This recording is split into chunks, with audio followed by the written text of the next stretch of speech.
Papež Frančišek je splošno audienco 16. septembra sklenil niz katehesov o zakonski zvezi in družini. Smo namreč pred dvema pomembnima dogodkoma, ki sta povezana s tema dvema temama, svetovnim srečanjem družin v Filadelfiji in sinodo škofov v Rimu. Sveti oče je poudaril, da je vloga družine in zakonske zveze v kritičnem položaju, saj je družba vse bolj podvržena tehnologiji in ekonomski kolonizaciji, ki etiko žrtvuje za dobiček.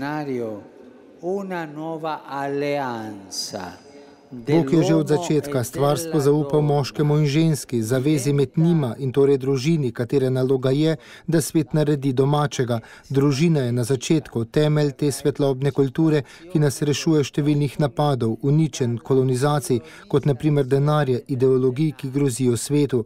Družina je temelj, ki nas lahko obvaruje tega.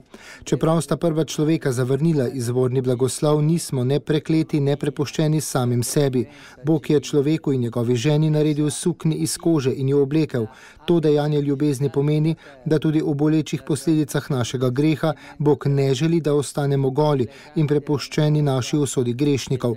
Ta obljuba velja za vse ljudi do konca sveta, je poudaril papež in dodal, da je Kristus, ki se je rodil iz žene, balzam za naše rane, stranpoti in grehe.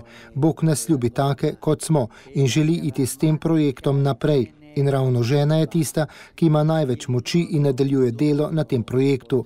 Bog blagoslovi družine z vseh koncev sveta, je ob sklepu svoje audience poudaril papež Frančišek, ki je v zadnjih mesecih večkrat razmišljal o pomembnosti zaveze med moškim in žensko za prihodnost celotne človeške družine.